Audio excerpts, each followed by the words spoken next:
Yeah, I gotta get the tongue pop. So you're talking with one of your friends, let me stop, who has been on his own since he was 16. He is now 23. I'll be getting no close ups, Jay. He shared with you, oh Lord, he shared with you when you first met that after being tired of questions from his mother about why he never brought girls home, he finally confessed that he was gay. It was a bad scene.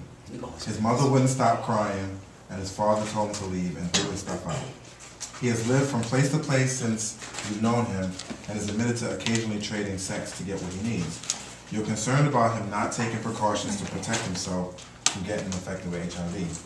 You want to raise the subject of safety in a way that won't turn him off. You will have to start the discussion with him. It says, yo, what's up? What's going on, bro? How you feeling? I feel like shit. Why? What's going on? I feel like You shit. don't look so hot. Tell me what's up. I ain't seen you in a month. Sundays. You don't call nobody. You don't text nobody. What's going on? Well, my phone is off. Why? I hate my life. Well, what's going on? My life. What happened? Well, you know, my parents. You know them, right? Yeah. They're very shady. Right. And if I don't do what they like, then it's always some issue. It's always, I'm gonna cut off your phone. You can't get no more money. So my mother's like, why you don't bring no girls home? I'm like, I'm just sick of her always asking me that question. So I was just like, you know what? Fuck it. Lower the boom. I'm gay. And what do you think happened? What always happened? Worse. What happened? Well, I came home the next day, the locks were changed, and all my stuff was on the street. He's shooting my coverage right now. That's what's called in the film industry. Now, if he were to be shooting over my shoulder, he'd be shooting your coverage, but it's my coverage right now. You could probably Wait, if you want to even be over. Huh? Can you repeat that? I missed that. He's shooting my coverage right now. Right. If he was shooting over my shoulders to Quincy, he'd be shooting Quincy's coverage. But it's my coverage, so don't fuck it up.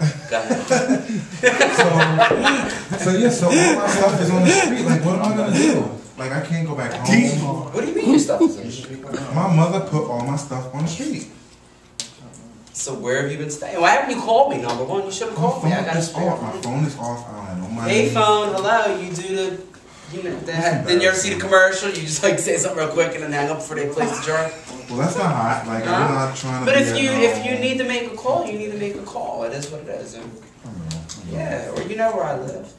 Well, So what you been doing to stay alive and keep up, basically? well, you know, I'm walking down the street with these bags, looking crazy. Right. And this guy pulls up in this Lexus, and he's like, "Damn, sure, you look good." So I was like, "Well, hi," and I jumped in his car. It was a random dude. Yeah, I mean, he looked nice. He was cute. Alright. Had jewelry on, like, and he was driving a Lexus. What was I supposed to be like? No.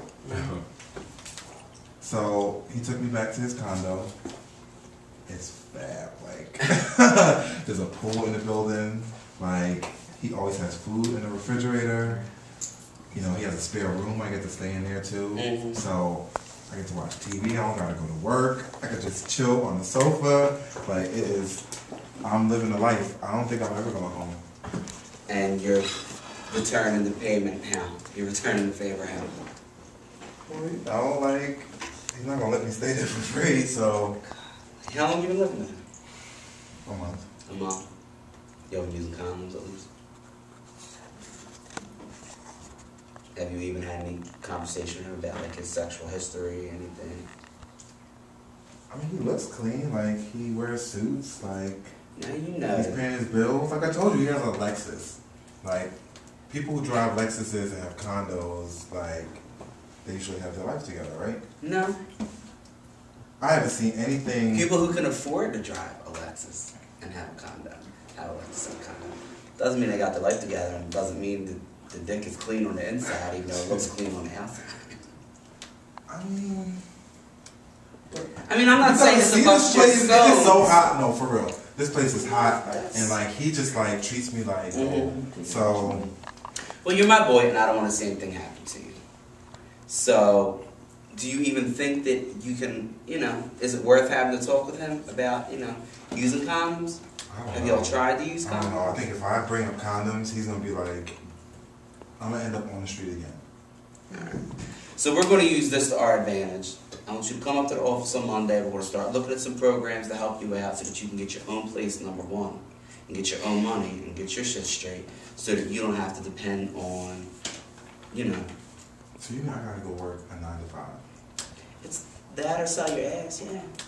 Well, what if, I mean, he breaks me off money. Like, I don't have to do anything. So if the guy's HIV positive and you don't know, you contract it, you don't know, 3 months time, you put yourself in the ground.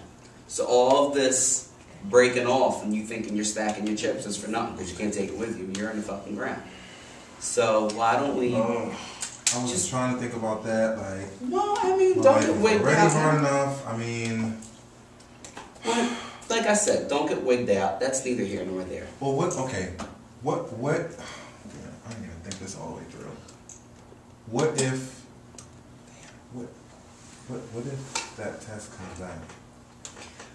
You cross that bridge when you come to it. In the event that it does, number one, I'm here. I'll be with you every step of the way, and I could swear on a stack of Bibles you'll be fine. It's 2012. HIV is not good now. It's a treatable chronic condition. You know what I'm saying? It's a drag, but it's a treatable chronic condition.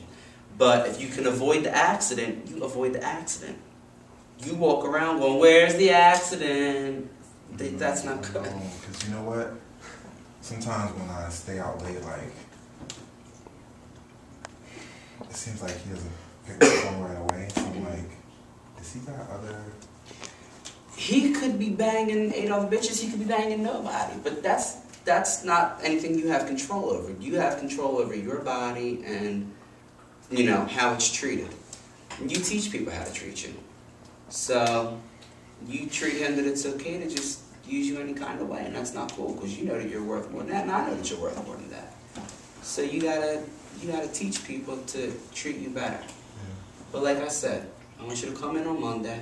Let's start putting some things in motion for you and getting your shit together so that you could, you know, be able to stand on your own 2 feet. And if you want to stay with this guy, cool, if you really like him. But have that discussion about using condoms. Because you don't know him that well. You don't know anything about his medical history from what you told me. You know, and I'm telling you from experience. I'm not blowing smoke up your ass. I've been there, done that, and have the t-shirt. So have the discussion with him. It's worth it. You know what I mean? And he might even respect you more for it. You know what I mean? You think so? Yeah, folks respect people with standards. You know, there's always the hell of the block. And everybody knows she will fuck anybody and anything anyway. Do they respect her? No. They know that she's the jump off when they feel like having a jump off. So if you have standards and you sort of, I think that people respect that. And it's sort of been my personal experience that people do respect that. Because you show them that you respect yourself. You teach them how to treat you.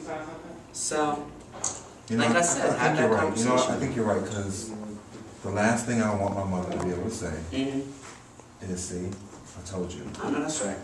But you know what? It ain't even about her. It's about you. When you get into bed at the end of the night, you don't get in bed with your mother. You get in bed with you, and you have to be able to be comfortable with the choices that you've made throughout your day. Sure. You know what I mean? And you're worth so much more than that. You're young, you're good looking, God bless you. I mean, the world is your oyster. Don't fuck it up over something that could have been prevented. You know what I mean? And I'm telling you that as your boy. You know, I know you from 100 years ago. Way back. And like I said, I'm not blowing smoke up your ass. Coming Monday, let's get it straight. I got condoms on me now. I'm going to give them to you. Have the conversation with me. If you get stuck, call me. I mean, it could just really be as simple as we've only been knowing each other a month. That's true. I've been thinking about it. I really think we should be using condoms with each other. Any shit jumps off, call me. There's nothing so bad that it can't be fixed. You know what I'm saying? So put the wheels in motion now toward, you know, a better tomorrow. And come see me Monday, okay? What kind of condoms you want? I got the array, the assortment. Maybe I could get some magnums. And see.